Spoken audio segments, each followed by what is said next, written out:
Hi friends, ಹೆಂಗಿದ್ದೀರಾ? ಚೆನ್ನಾಗಿದ್ದೀರಾ ಅಂದ್ಕೊಂಡಿದ್ದೀನಿ. But ಇವತ್ತೇನು ವಿಷಯ ಅಂದರೆ, ಚಪಾತಿ ಮಾಡ್ತಾಯಿದ್ದೆ ನಾನು ಅಡುಗೆ ಮನೇಲಿ. ಕ್ರಿಸ್ ಬಂದು ಭಾಳ ಟಾರ್ಚರ್ ಇಕ್ತಾಯಿದ್ದ. ಸ್ವಲ್ಪ ಬೆಟ್ಟಲ್ಲಿ ಸ್ವಲ್ಪ ಹಿಂಗೆ ತಲೆ ಮೇಲೆ ಕೂತಿದ್ನಲ್ಲ, ಸ್ವಲ್ಪ ಹಿಂಗೆ ಇದನ್ನು ಮಾಡಿದೆ, ಸೇಕ್ ಮಾಡಿದೆ. ಅದು ಬಂದರೆ ನಾನೆಲ್ಲೋ ಹಾಲಲ್ಲಿ ಇರ್ತಾನೇನೋ ಅಂತ ಅಂದ್ಬಿಟ್ಟು ನೋಡಿದ್ರೆ ಹಾಲಲ್ಲೂ ಇಲ್ಲ, ರೂಮಲ್ಲೂ ಇಲ್ಲ. ನನಗೆ ಇದೇನಪ್ಪ ಭಯ ಆಗೋಯ್ತು. ತಕ್ಷಣ ನಾನು ಗಿಡದ ಹತ್ರ ನೋಡೇ ಇಲ್ಲ, ಪಾಟ್ ಕೆಳಗಡೆ ನೋಡೇ ಇಲ್ಲ, ನಾನು ಮೇಲೇನೇ ನೋಡ್ತಾ ಇದ್ದೀನಿ. ಯಾಕೆಂದರೆ ಅವ್ನು ಕೆಳಗಡೆ ಆಲ್ಮೋಸ್ಟ್ ಏನಾದರೂ ಫುಡ್ ಹಾಕಿದ್ರೂ ಕೂಡ ಕೆಳಗಡೆ ತಿನ್ನೋದಿಲ್ಲ ಅವನು. ಅವ್ನಿಗೇನಾದರೂ ಪ್ಲೇಟಲ್ಲಿ ಇಟ್ಟು ಸೋಫಾ ಮೇಲೆ ಇಟ್ಟರಷ್ಟೇ ಅವ್ನು ತಿನ್ನೋದು, ದಿವಾನ ಸೋಫಾ ಮೇಲೆ. ಕೆಳಗಡೆ ಅವನು ಇರಲ್ಲ. ಹಂಗಾಗಿ ನಾವು ಏನಕ್ಕೆ ಕೆಳಗಡೆ ಇರ್ತಾನೆ ಅಂತ ನೋಡೋಣ.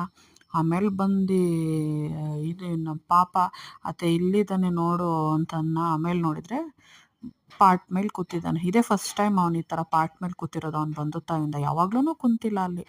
ಅಮ್ಮ ನನಗೆ ಸ್ವಲ್ಪ ರಿಲ್ಯಾಕ್ಸ್ ಆಯಿತು. ಏನಿಲ್ಲ, ಅಕ್ಕಪಕ್ಕ ಬೆಕ್ಕುಗಳಿದ್ದಾವೆ, ಅದೊಂದೇ ಭಯ ಅಷ್ಟೇ.